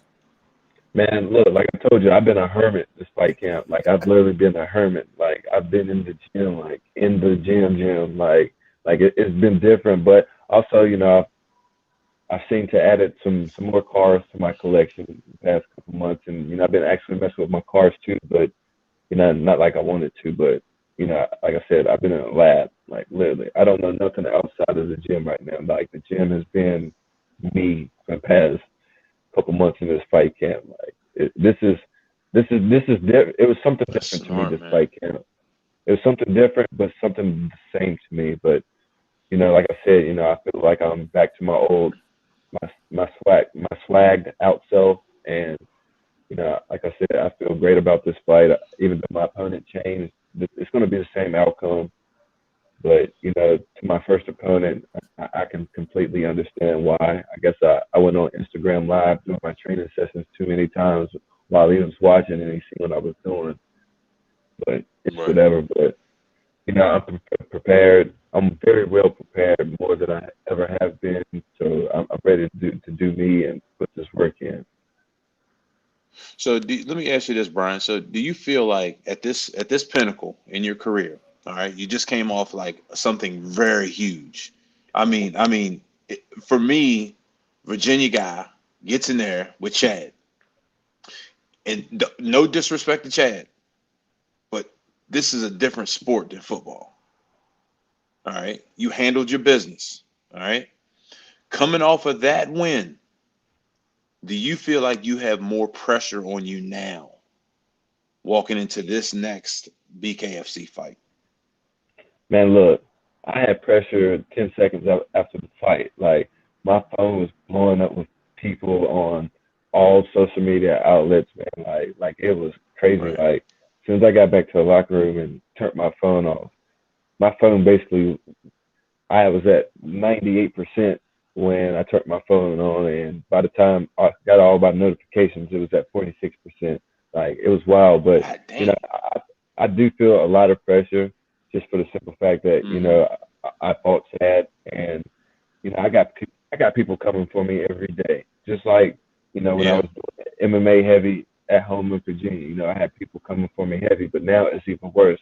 It's globally now. Right. Like, man, some of the messages I get, like on Twitter and Instagram, because my following on Instagram like went through the fucking roof, and man, I got so many people coming after me, man. Like, I've learned, especially with talking to Chad, I've learned that, y'all know me, I got a foul mouth. I'll roast and battle it out with anybody to, That's right. just look at it, sit back and chill, and, at the end of the day, realize that, some of those people who, basically wish they got to do what I did, but at the same point in time, I got to shut my mouth a little bit and kind of be their hero, like Chad was my hero. You know what I'm saying? But it's a That's part of right. growth. Yeah. It's So all a part of growth with me. You know what I'm saying? so you went. Let's say you go out there and you Hey, dominate this opponent. What's next for you? Is there somebody that you actually really want to fight in BKFC or in Yes, sir. MMA or anything like that? Yes, Is there somebody sir. Yes, sir. And the guy that I do want to fight next in bare knuckle after I get this win this Friday, he already knows it. Like, he doesn't. He keep wondering why I want to fight him, but I want to fight him. His name is Ryan Jones. He's signed the Goat Combat Agency. Like, he actually just fought Kane Thomason, a couple bare knuckle BKFC fights ago, and I've been wanting to fight Ryan Jones for a long time now, and that's who I want next. And I've already expressed it to BKFC. That's who I want next. I don't care where it's at. I don't care what weight class it's at. It can be at 175. It can be at 165. I will make it to get there. You know what I'm saying? So that's my next move. But I got something. I got two other big plans that's in the works. So we might be going back to Mayweather Promotions, and we might be doing something in June with celebrity MMA, and yeah. So it sounds like there's a little oh, bit of bad blood hey, there. Sounds like a little bit of bad blood them there dude, with Ryan th- Jones. hey, we need to get these celebrity guys to stay the hell away from MMA and boxing, man. Listen, man. No, we I'm don't. telling, man, they messing. Yeah, we do, bro. No, we don't. Listen, okay. Hey, as long as they gonna pay a brother, cool. But they need to stay in Hey, their lane. I'm in my bag, and the celebrity, or Yeah. whoever I fight on the Hey, celebrity MMA card, they're definitely gonna not going to want to come back because MMA Yeah. is my thing. Like Oh, the promoter asked me like, he's like, you do MMA too? And I was like, yeah, man, MMA is my thing. That's what I've done for so long. Like when I do MMA, like heading back into MMA after whatever I got to right. do before then. Like I told one of my coaches, I feel sorry for MMA guys when I come back to MMA. It's a different ball game right now. I'm more dangerous than I ever was, and it's definitely going to show. You know what I'm saying? When you and Chad fought, what size gloves were those? I forgot, honestly. Like I was actually just talking to one of the guys that was actually that helped me and Chad with the NFT and stuff with the gloves, what size they was, and he told me, Right. and I completely forgot. But those gloves are actually the gloves that I wore and the gloves that Chad wore, actually being like NFT'd and some more good stuff right now, and pretty Right. iconic to me, for real. You think they were 10s or 12-ounce gloves? Might have been 10s. Might have been 10s. Whoo! Oh my God, y'all set Chad up like a mug. God damn, y'all could have gave But Chad some but they could have been 16s. 12 though. Like I don't remember, but Well, I'm it's not a pretty sure sparring they. match, so they were fighting. So It's, I it's Yeah, said man, definitely mine a was 10 sparring 12 match. ounces. But yeah, they we was should in a have showed Chad fight, some man. love. Hey, they should have gave Chad some 12s or some 16s. I mean, he caught me Put one Chad. time. He I caught me know, one but time. damn, y'all did Chad wrong. Like, Like, look, it wasn't me, man. Like I wasn't even going to take the fight at first, just for the simple fact that it was a person. It's a guy that I will respect and that I oh, for looked up to, sure, and for sure. I had to sit there and think about it and look at the everything going forward. And like I said, I wasn't going to take it just for the simple fact that I looked up to him. And then, like I said, I sat there and I talked to Miss Lowe, and I talked to my coaches, and I talked to the promoter, and we got the stars aligned. And I was like, you know what, let's Yeah, do it. And yeah. I mean, I, at the end of the day, he's an athlete. He's an mm-hmm. athlete. You know what I'm saying? Oh, The we're athlete crossover. at that. Yeah, yeah. Everybody wants to cross over into these sports, and my hat's off to the guy for taking the Hey, opportunity to get I'm in a not ring. I mean, I'm not going to be a that's hater to anybody that's celebrity or athletic and that's outside of the game to want to step in. Sure, again, because it's a lesson that they're going to learn. You that's don't a big fact. you can't play combat sports. You know what I mean? You can, Not at all. you. So when these guys come on in and they get tuned up or put to sleep and anything by a fighter, they realize, oh, well, shit. I thought it was as easy as I thought it was. Yeah. no, it ain't. So But hey, he's actually going to be fighting again in February. I'm actually in the morning. Really. At some point in the morning, whenever he calls and one of my other sponsor calls, I'm supposed to meet up with him and get a session in the morning before I do my weigh-ins at Bare Knuckles. So, Right. like I said, man, it's all been a blessing with being able to create a brotherhood with my idol, and That's being. right. It's still crazy that I can just talk to him whenever I feel like it. Like that's that shit's awesome. So crazy, you got a great friendship out of it in the end. Yeah. man. And it set so much other big things up for me, man. Like it's wild, and man, it's And for pretty. It's So if I we send ain't you a big. football, and can you get it autographed for me? Hell yeah, I got you, dude. and I tell got him you, too. tell him I hold want him up. to play. And tell him I Hey, want him hey, to come play for the Dolphins don't. because our receivers are trash. Oh Tell him man, I I want him got to come you play too. for the Dolphins. Our receivers are trash. Hey man, you asking, you shall receive. Like I said, man, y'all know I've known y'all for like since the middle part of my amateur career, and it's nothing but love. Y'all know me. Yeah, we I'm a love you too, homegrown brother. guy. I like to show Yeah, my man. homegrown guys, love, man. Like, cause it's definitely weird becoming a subtle, recognizable, I guess, so celebrity as everyone calls me around now, and it's just weird, man. Like going out to places and people just flying up to you asking for a picture or autograph or something. Hey, man. Like Ride. that's Hey, just, brother. just Ride that wave, man. Ride that wave, brother. I Don't mean, stop riding that wave, brother. Okay, I Nope. got a I'm question riding Don't here. it. stop riding that wave, man. To continue, we're gonna just hold on for 1 second, Brian, real quick. I gotta rewind the whole thing. But I had a question here that was asked by a guy, one of the fans, Anthony Mazzano, says, do you guys think eventually there's going to be a lawsuit against Dana White saying that he is creating a monopoly and is going to force him to sell most of these companies he's bought? That's a really tough question and a good one, Anthony. I don't really have an answer for that yet. I can't really say an answer because, if there is a lawsuit, I mean, everybody, the whole world will hear about it. But as it stands right now, I mean, everything's just real hearsay, Hermes Gonzalez asks, what card was that? Hermes, you got to be specific, brother. What card are you asking about? Yeah. What card was what? Yeah, I mean, but I'm with your boy. I think he gonna have to sell some of that shit. Oh yeah, he needs to sell some of that, like for real, because when they come for him, they gonna come for him. You know what I'm saying? Yeah. All right, everybody. Again, if you like what's happening tonight, you like the content, hit that like button, please, and subscribe. Come join us here at Miami Sports Music and Fire and Ice Combat Sports Show. You got to tune in, and you get all this great content. Football, baseball, basketball, all combat sports in Miami. But you also get the great show of Fire and Ice Combat Sports Podcast with yours truly, my co-host Michael Doman, and great guests like Brian Maxwell, who's on right now, and several other fans and stuff like that. So we see your opponent right here, Brian, in this picture, Rodriguez. Yes, sir. Kind of, you guys about the same height? It kind of looks like his posters can be deceiving. So. No, I actually seen him at the press conference for the first time today. Like, he was literally staring me down. He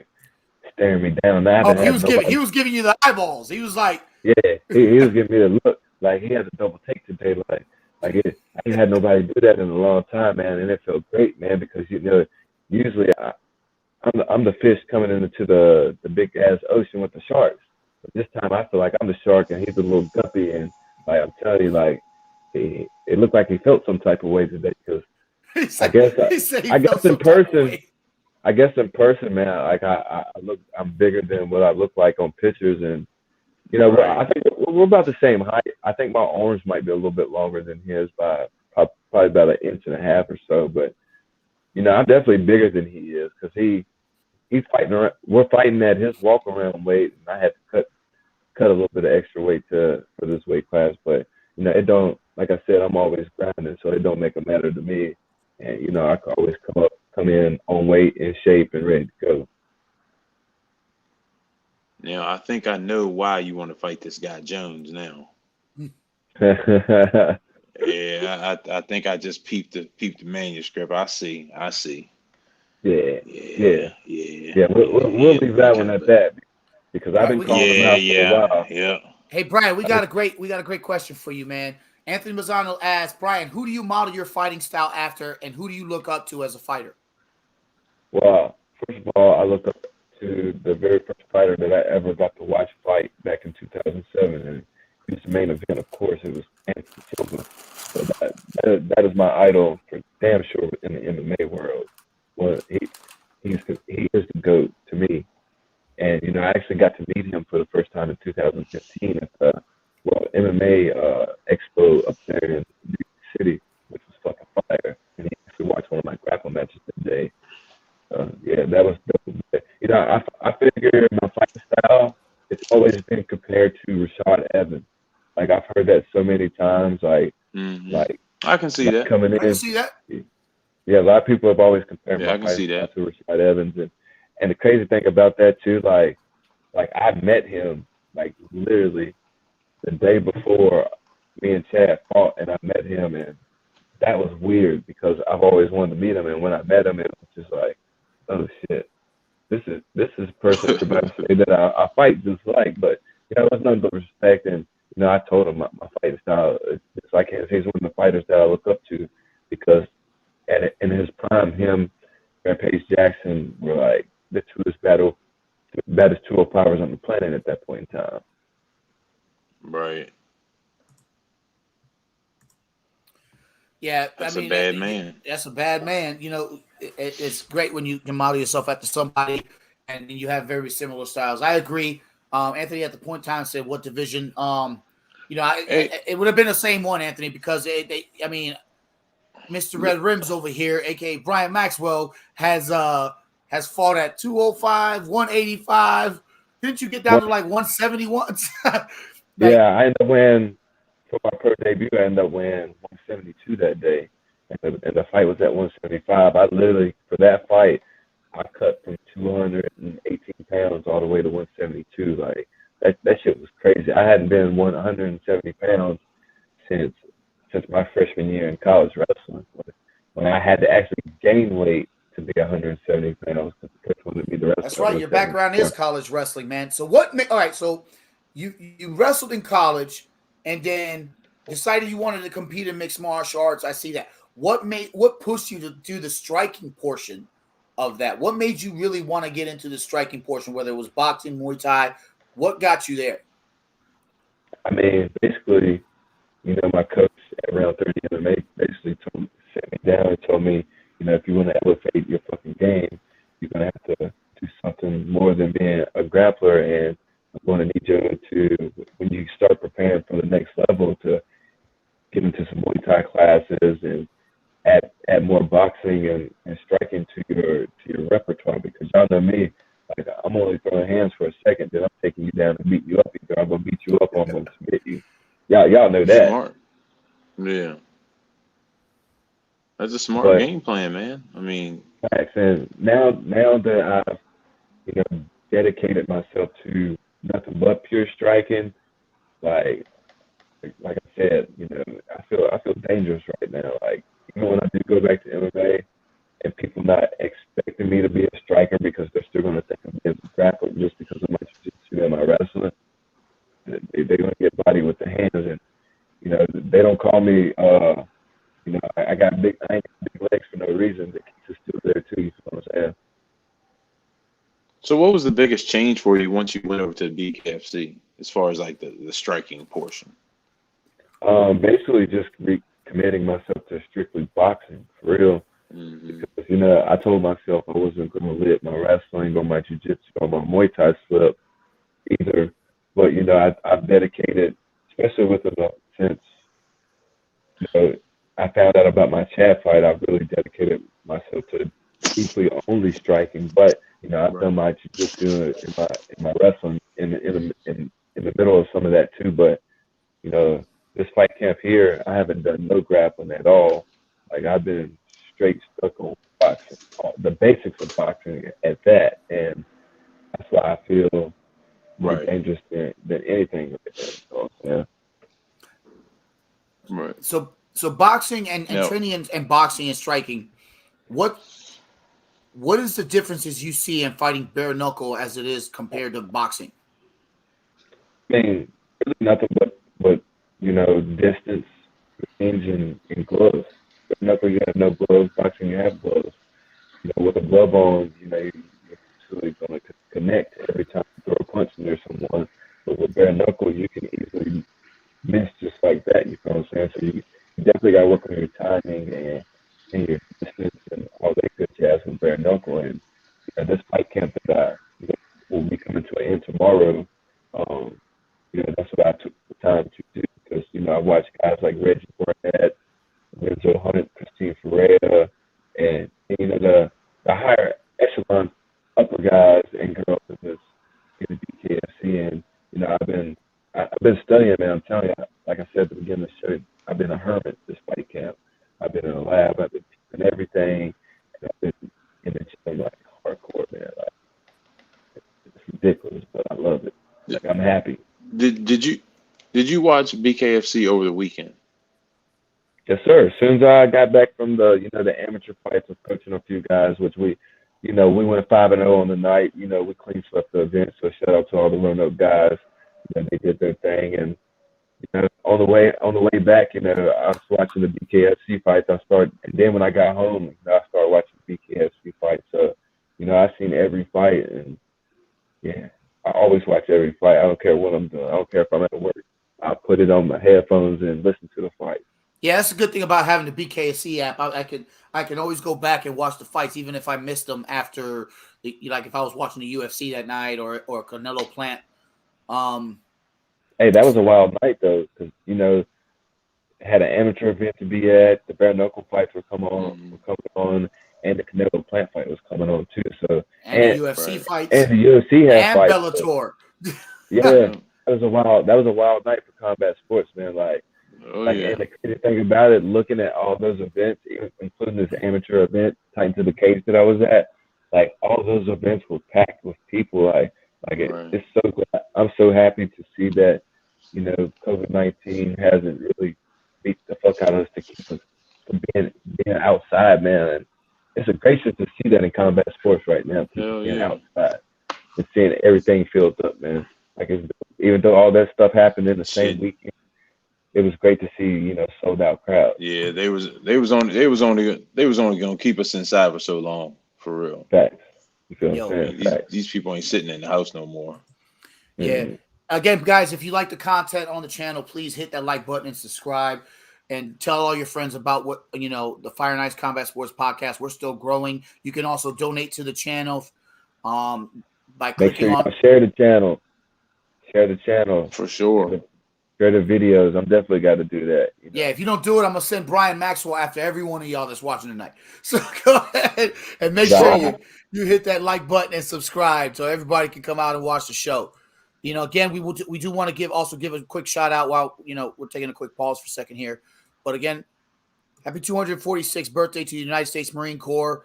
They've been kicking ass in 1775, so we appreciate that, and thank you for your service, and we look forward to all you Marines that are out there right now. As you can see, I myself am a Marine, and so I got to show love to them. I'm rocking my hats and stuff, and my t-shirts here, but we want to thank them for all that stuff like that. And as we know, the BKFC press conference and stuff is getting ready to come up. The official press conference was today. Weigh-ins is tomorrow. Hey, look, and then you got the BK Live on the BKTV app. Doors open at 7. First fight's at 8 p.m. 9 p.m. is the main card at the James L. Knight Center, 400 Southeast 2nd Avenue in Miami, Florida. So make sure you guys, if you're down in Miami and you're watching this shit, go down Friday evening, and it'll be a great night of bare knuckle action, especially with guys like Brian Maxwell and Britton Hart. Britton Hart was supposed to come on the show tonight, but she's not going to be available. I believe she's, one of the main fights on the card. So she actually fights Pearl Gonzalez. But yeah, guys, tune in, man. Tune in. Go to check out the BK stuff and BKFC. Y'all gonna have to give us some money for that shout out we just gave y'all too. BKFC. I ain't asking for nothing. I just want some love, maybe some free tickets or something. But again, here's Hart. She's fighting Pearl Gonzalez. That's gonna be a good fight. Two beautiful women getting up in there and putting on a great show for. Hey man, they had the press event lit, man. Like those two went back and forth, man. It was pretty lit, man. The press conference today was probably one of the best press conferences I've ever seen in my life. It was lit. I wonder if I can see it on the BKFC app. That's too good shit. It should be on there, man. Like I'm telling you, man. The press conference today was super fucking lit. We gotta get David Feldman on here so he can discuss how he started the fights and stuff like that. I'm gonna have to talk to that man. Brian, put him in the word for me. Tell him I want to come and do a live show, at the event. Ringside. Yeah. We can do it. We can do a live show. Me and Michael can do that, and plus, I can bring in a lot of guests because it's in my hometown. So shout out to everybody in the 305. This is a Miami-based show. We're throwing that U up, throwing that 305 up. Keep tuning in. Here we go. Shout out to the Miami Dolphins who won this past weekend. We finally got a game. We finally won a game in 2 months. They're terrible. But this is a combat sports show, so I'm not going to even talk any further about. Thank you. Hey, look, I'm gonna go ahead and admit it. When I fought in that stadium, I'm still mad that you didn't get that jersey. Oh yeah. Man, that was my pride in a way, dog. But like I said, that's probably one of the nicest stadiums I've ever been in my life. Like it was dope, and the hospitality was awesome. Anything I needed, they got it for me. It really is a beautiful stadium.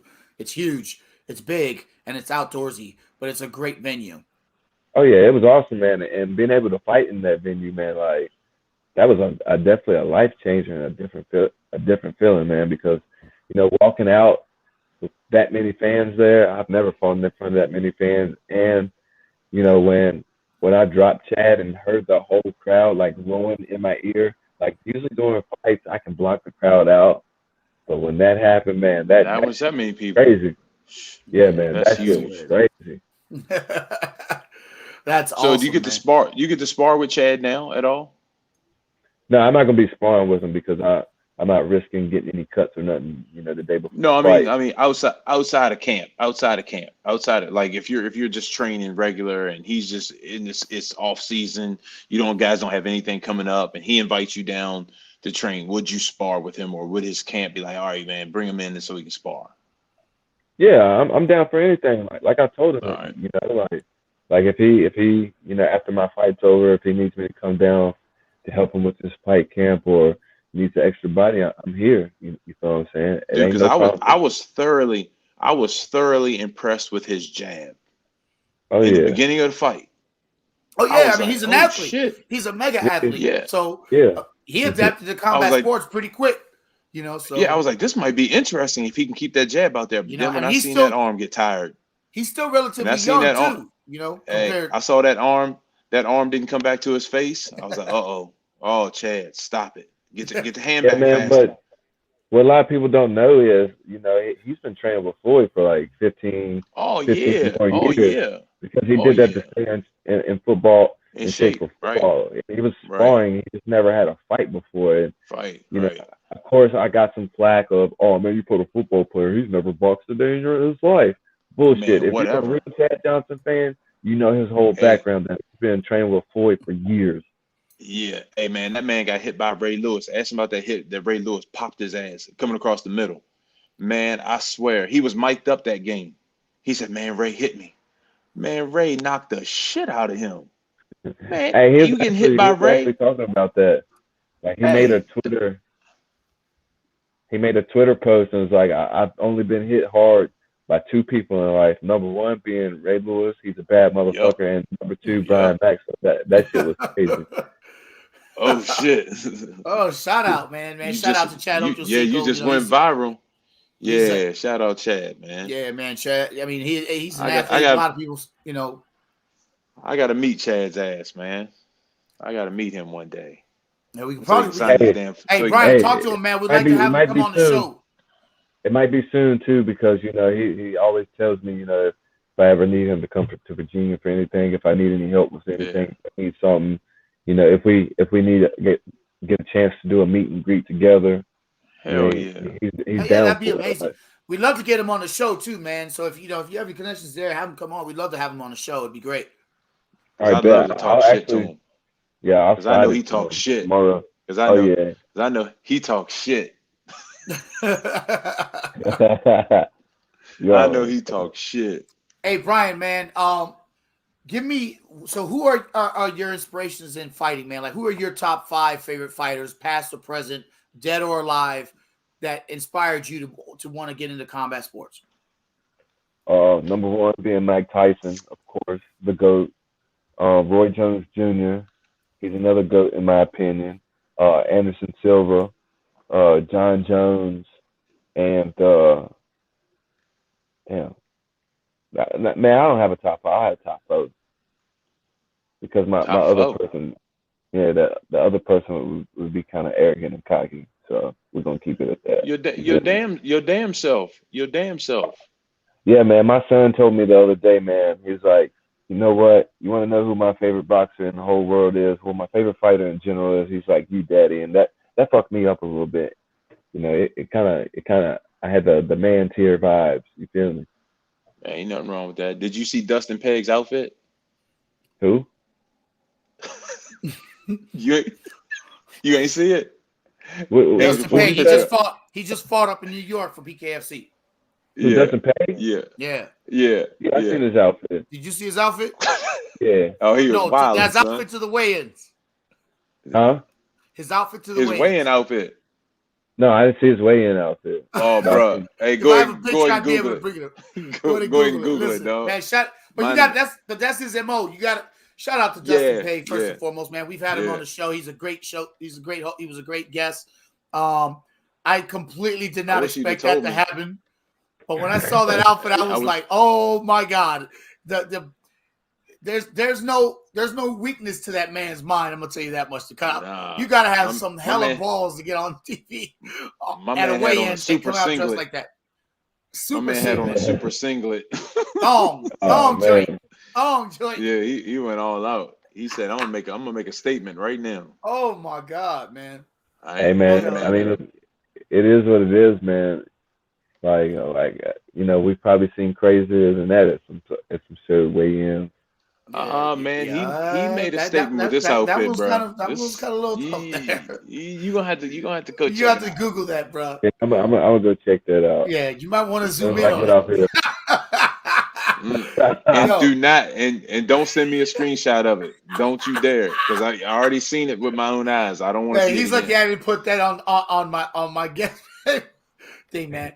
All jokes aside, all right. So That joint let's was- switch it over from BKFC bare knuckle fighting to a little bit of boxing. What's everybody's thought on the Canelo Plant fight, man? Because I tell you, that was a really good fight. You know, I had Plant actually winning the first couple of rounds, and then it was the Canelo show the rest of the way. So up until the knockout, you know, Canelo's now the first undisputed middleweight champion of all time. What are we thinking about that, man? And you know, what are you guys' thoughts on this last fight? I mean, I feel the same way you do. You know, I had Plant win in the first couple rounds, and after that, you know, Canelo felt some type of way about that, so he turned up, and you know, that 11th round came, and you know, he did what he had to do to knock that man out. Like that shit was Man, crazy because I didn't expect the knockout. You know, I figured that, you know, it was gonna go all 12 rounds, and you know, at the end of the day, you know, Canelo's the champion, so I figured it was gonna go his way at the end of 12 rounds, and he remembered the golden rule: don't leave it in the hands of the refs, so he finished it. That's right. I mean, that's the thing. Like, I'm gonna tell you right now, watching Canelo fight now at the level that he's at, the best thing that's ever happened to him was that ass whooping he took from Floyd Money Mayweather. So, you know, that was a very and it taught him a valuable lesson because he hasn't lost since then. Yeah, So, he needed the lesson that the lesson that he learned was speed kills. I mean, hands down. I mean, Floyd ain't hit him with no major shots. He was just too fast. It's just too fast. And I mean, don't get me wrong. I think that Caleb Plant presented a lot of problems, but to do that for 12 rounds just wasn't going to happen. No, I no, mean, sir, not at all. I knew Especially with the experience. not with a dude that can break your face with one punch. I mean, come on, man. The dude's got devastating and nothing against Caleb Plant. He just doesn't have the punching power to get the respect from Canelo. Triple G got the respect from Canelo because he knocked the shit out of him. yeah. But there was no punch that Caleb Plant presented that was a problem. The only thing that presented a problem was he was real shifty. He stayed bladed up. He couldn't land a solid shot on him for a long time. He had some tricks in his bag. But he didn't use them tricks. He didn't use them tricks. He was. I think he got fatigued a little bit and slowed down. For sure. Because When they started talking shit, yeah. Oh my God, he was putting the pressure on him. He started walking forward and just walking Caleb Plant down. That's when you could see all those steps backwards. That energy going backwards is not good. He should have moved forward, got a hug, got a grab. And that's the thing about fighting I'd going hug backwards. his ass with 2 rounds. Yeah, I agree. That's the thing about fighting going backwards is people don't get it. But when you're fighting going backwards, it feels like your air suction is leaving your body. You literally feel like you're overheating. Like, man, I can't breathe. You know, when you're fighting backwards. So, I think, you know, but the pressure. Canelo at the level that he's at, man, I don't really see anybody beating that guy right now. Like, even, I mean, he's fought some of the best boxers currently in multiple divisions and beat them. And, you know, except for Floyd. And he's just, you know, he's at such a great level. Hey, but all those roads go through. There's 2 brothers out there that's waiting to get that payday. The Charlos.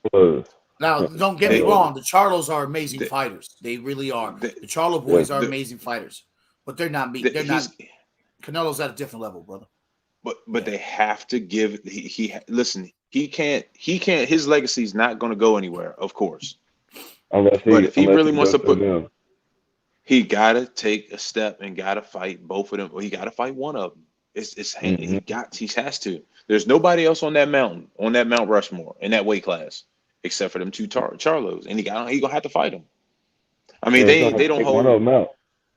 Yeah, I mean, what? None of them got no belt or nothing like that. But I mean, they'll make up some fictitious belt like they always do with boxing, some crazy ass belt. The Hey, WBC 2-time welterweight. Shut up. They always making up belts.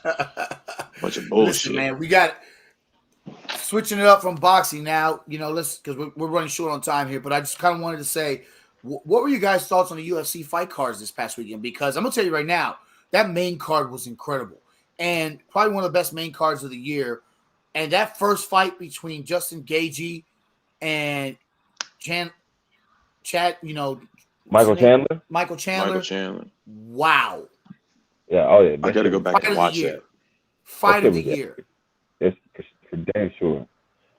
That was good. Gaethje's a bad boy.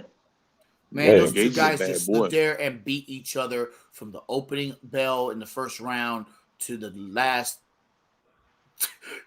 sound of the bell in the last round. Yeah. Man, it was crazy. Great action. Brain cells on. Yeah, brain cells on zero. Cells in there.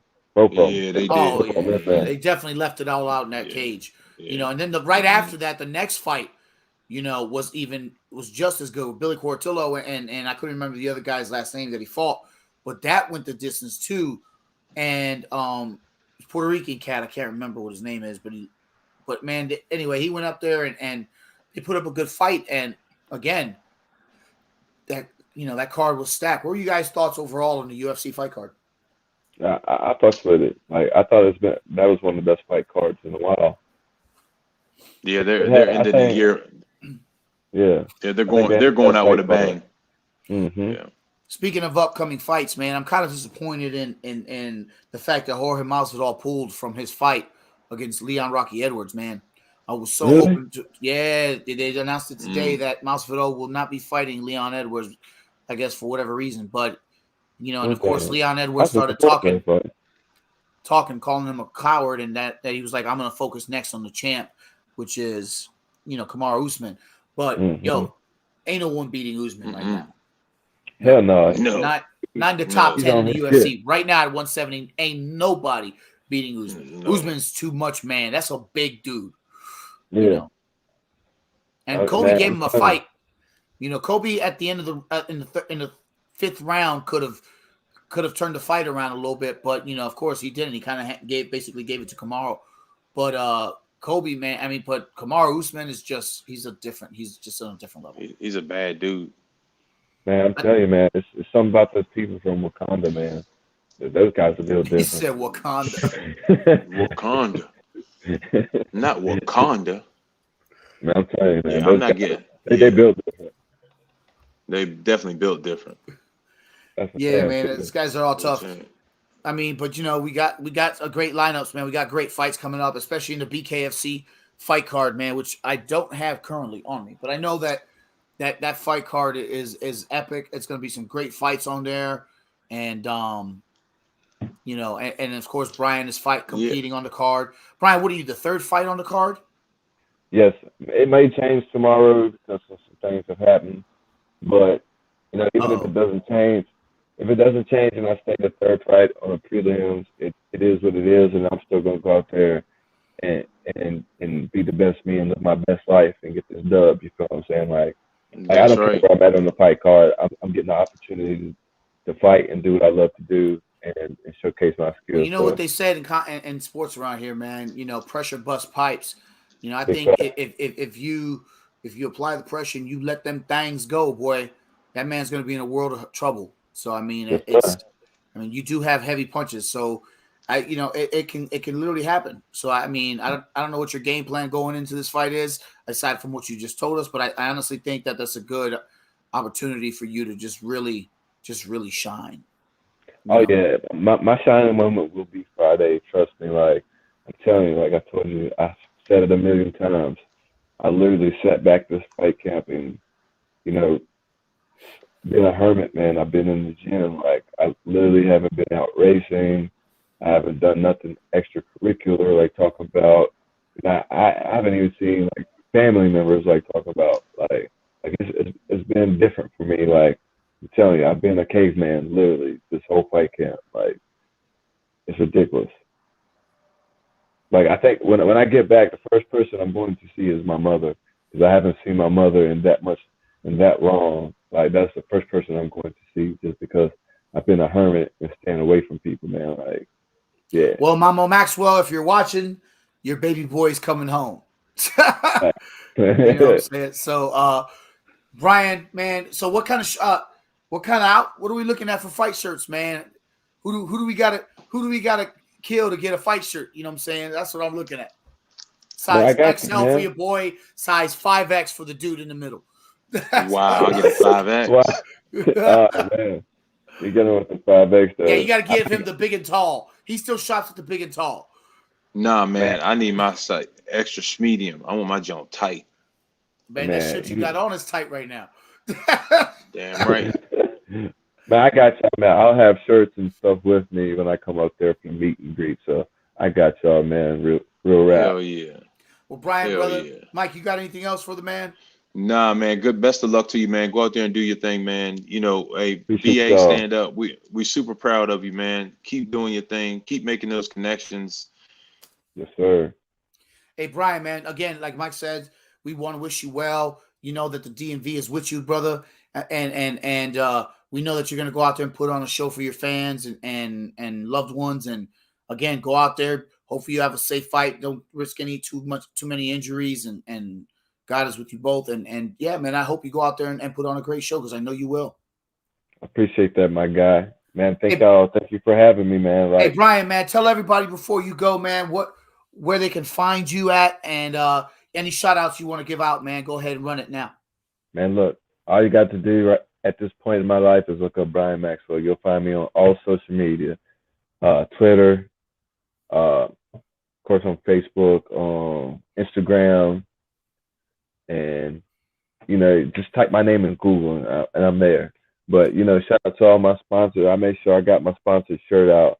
This is a product of fighting a pro an all world athlete, man. It's a lot of names on there, and plus I've added some the past couple of days. And shout out to all my sponsors, new and the ones that have been rocking with me since day one. Thank you to my family, my friends, my coaches, and everybody, man, that's given me any opportunity. I'm very gracious.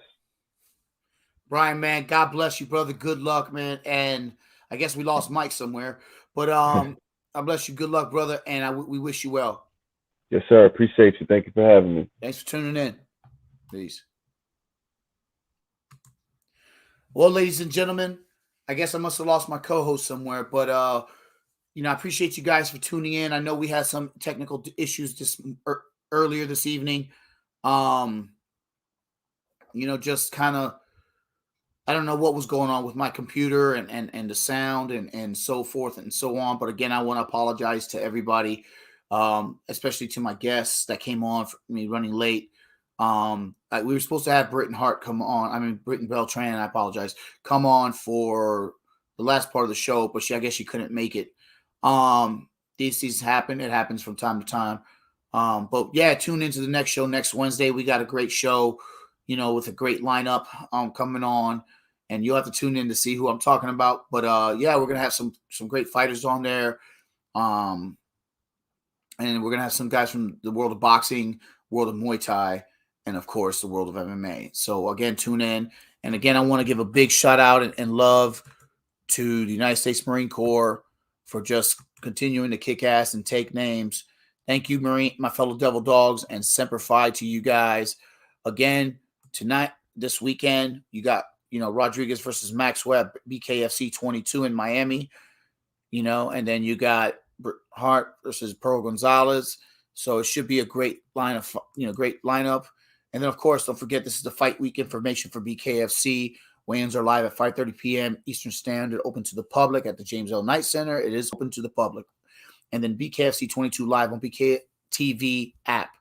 If you don't have the app, subscribe. It's a pretty neat app. And, you can get merch and all kinds of cool stuff.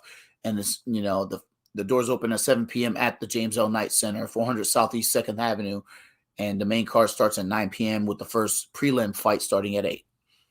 So yeah, you guys definitely want to tune in. And then again, hit that like button, subscribe, and share the show. You can rewatch the show, later this evening or tomorrow, whatever you want. You can join us now. And then don't forget, each and every morning, the show Clock Blockers is there for you. So again, thank you guys from the bottom of my heart for tuning in to us. I know we started the show late, but we ended it pretty good. So all the best to you guys. Tune in, and we will be back next Wednesday, 8 p.m. sharp. So we'll see you there. God bless. Semper Fi, my fellow Marines, and good night.